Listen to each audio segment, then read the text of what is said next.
All right, everybody, happy February 8th, 2024. And like I said, each week I'm going to come back with a Black History controversial topic. It may not be controversial to some, but it may be controversial to me. Please excuse the way I look today, but I am running around here. When I did this, I forgot it was Super Bowl weekend here in Las Vegas. And if some of you have seen on my Facebook post that I've been at multiple events leading up to the Super Bowl, and I'm actually on my way now to Media Row, which is being hosted at the Mandalay Bay. And then hopefully later on this evening, I will be attending the players party and not players like that, not the PLAYA, the players PLAYERS party. So that's supposed to be the biggest party of the pre Super Bowl event. So hopefully I will be in attendance there this evening, trying to connect with some new clients and hopefully see some of my old and former clients. But let's move forward with today's topic. One of the things that I spoke about is that there's been a and this has been something that I've been observing over the last few months. There's been a definite fall off of Black History programs. Usually, you see on social media, you see on the news, you see on a lot of things that people are promoting Black History at an alarming rate during the month of February. It seems to me, and maybe it's just the TV that I watch or the activities that I share, there seems to be a definite fall off of Black History events or Black History being posted on media, and schools have been sort of delegated to not speak about Black history during any month. So I'm wondering if the impact of that and some of those particular laws that are being put in place are diminishing Black history in and for the Black community and for the other communities that would like to know about the contributions that African Americans and people of African descent had made to the growth of this country. And not just this country. Like I say, Black history is just not American history, it's world history. So let's start with one of the things that I think is probably the biggest controversial agenda, political agenda that's happening. And some of you may have heard that there was a gentleman, I'm not even going to give him the credit of saying his name, but there was a gentleman who was the governor of Florida who sort of is the forefront on eliminating, I want to say, cultural history out of the schools, out of the schools. And I gotta refer to my notes because it says that I looked it up, and it says that most of the schools, most of the states in America are now on board with eliminating primarily African American history out of the particular curriculum in schools. But there are some other things that will be addressed in there. What they're talking about is they said that have started debating whether to introduce bills that would limit what schools can teach about race, American history, gender identity, and sexual orientation. Now, they've been challenged by, and they're saying that critical race theory is the thing that intimidates them so. Now, for people who have just heard about critical race theory has been around for decades. And critical race theory has some very valid points about how they introduce information into the minds of young people and also how they utilize it to combat some of the laws that have been implemented to keep those people who were enslaved and of an African descent from receiving the same privileges as other citizens and primarily white citizens.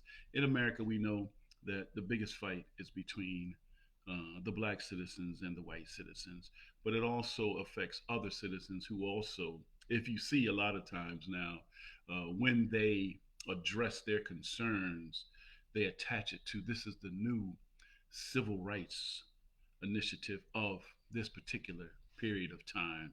So they do understand the significance of the civil rights movement, but there were some other movements that inspired those who were part of the civil rights movement to also produce movements. But what is one thing that we do know about movements? A lot of times with movements, it's always someone who is part of the movement who looks like the people who are making the movement, but infiltrate that movement to be accepted by the group that is trying to defeat the movement, and they filtrate and they actually eventually sabotage the movement. But let's talk about the number.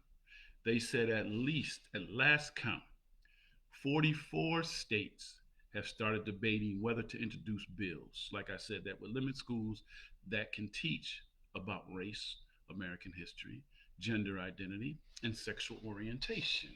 Now, I couldn't find all 44 states, but I do have 23 states that I can identify. And I want to say this because many of the people who are listening to this, or many of the people who may listen to this, or who I'll share it with, have relatives, have friends, are part of social organizations, fraternal organizations, or political figures, are community activists, are individuals who live in these states and probably are not even aware that this is happening in your state political houses.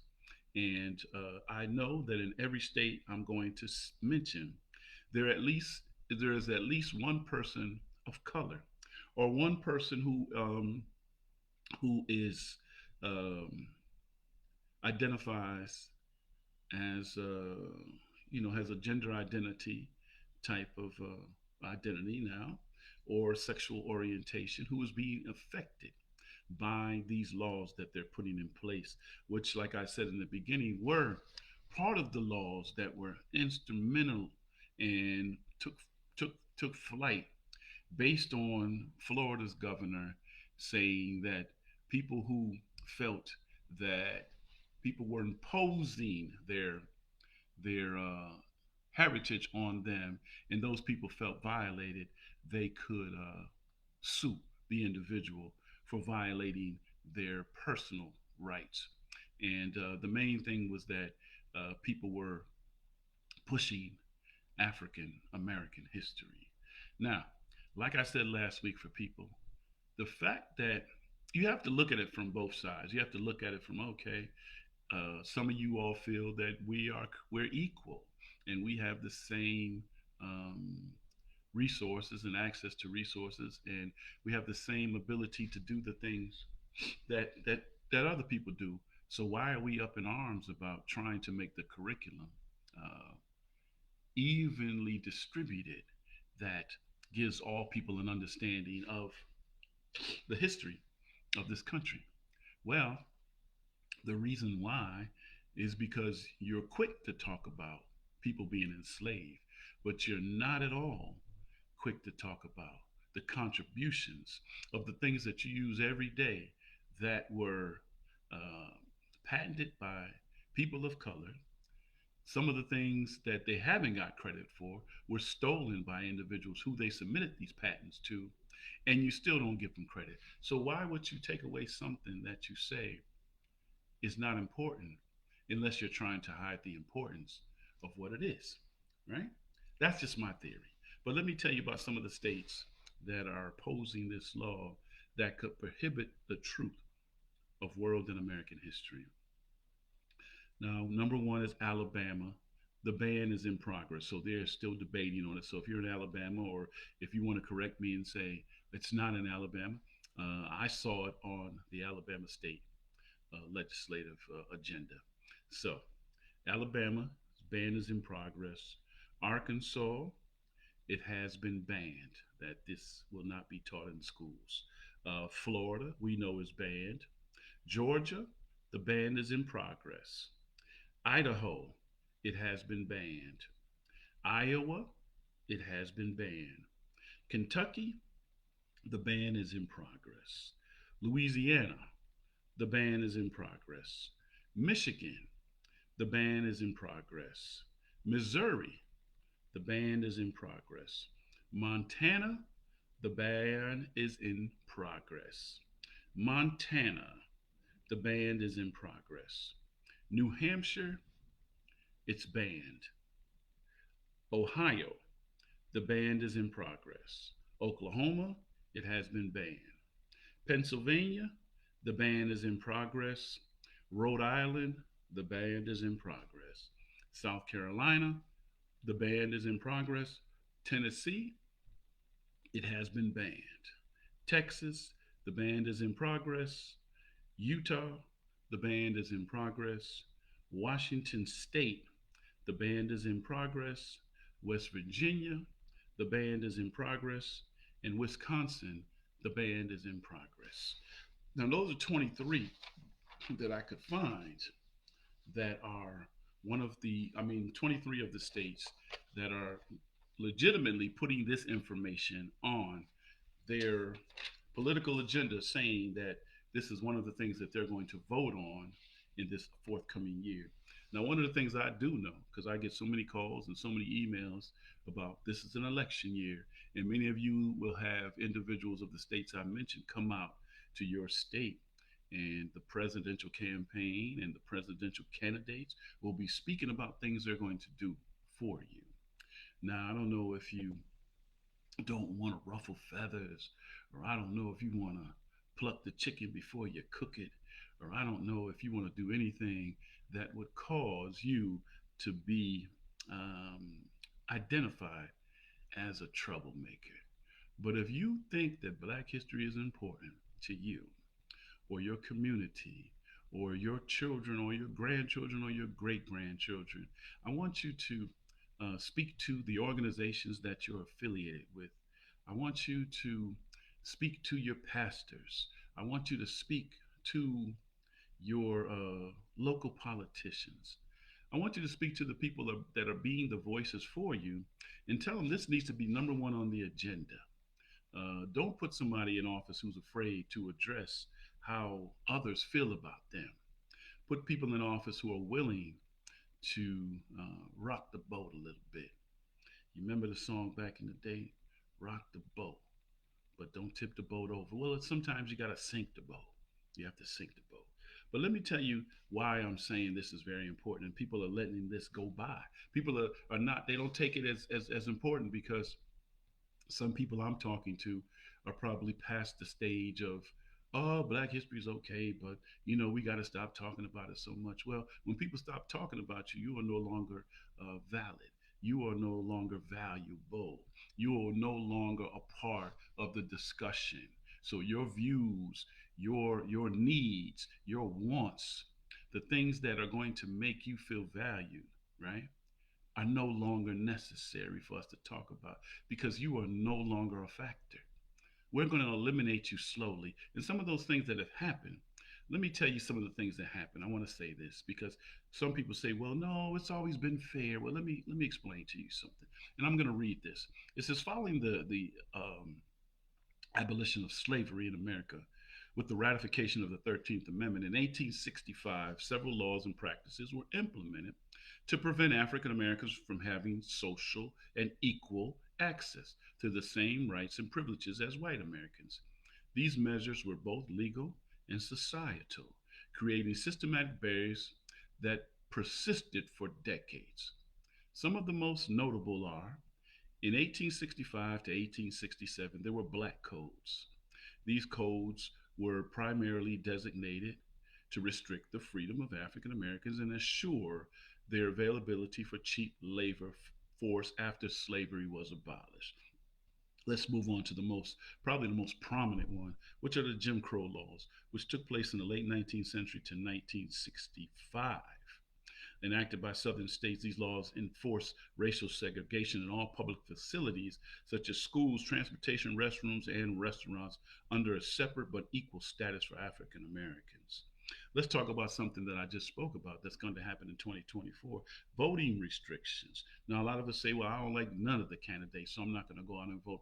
Well, say you don't like none of the candidates, there's going to be one candidate who somebody likes that's going to go out and vote, and that's going to mean that you've been eliminated. So even if you go out and vote, um, Bob Marley and the thing. Go out and, and vote. But the voting restrictions, various taxes were used to disenfranchise African American votings, including literacy test, poll taxes, grandfather clauses, which allowed a person to vote only if their ancestors had voted before the Reconstruction. So, how important is Black history to you? Let's talk about another one that's affecting a lot of us, and still to this day is affecting a lot of us: redlining and housing discrimination. Started in the 1930s, redlining practices by the Federal Housing Administration and banks denied mortgages to African Americans and other racial minorities in certain neighborhoods. Let's talk about two more. Number one is educational segregation and disparity. Educational segregation and disparity. Even though the Brown versus Board of Education decision in 1954, which declared states' laws establishing separate public schools for black and white students to be unconstitutional, you see what they're doing in 2024.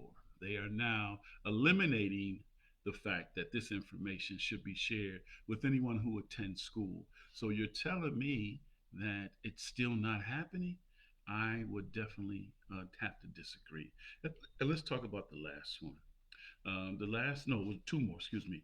And the last one is the war on drugs policy. It started in the 70s and intensifying in the 80s and 90s. Drug policies disappropriately targeted African American community, excuse me, leading to higher rates of arrest, convictions, and incarceration for Black Americans compared to the white counterparts for similar offenses. That's number six. And now let's talk about the one that I said at the beginning of the year. It's number seven, the one that was designated by Florida governor.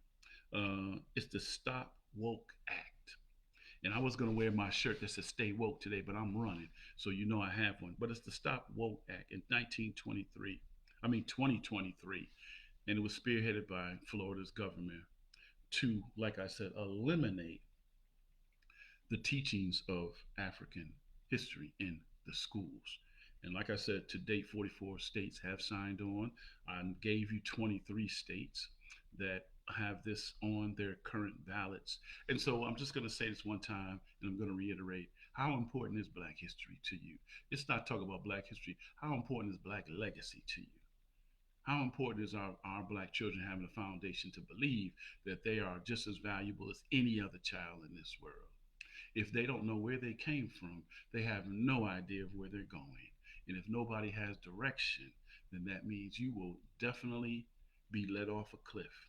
And once you have no direction, you have no identity.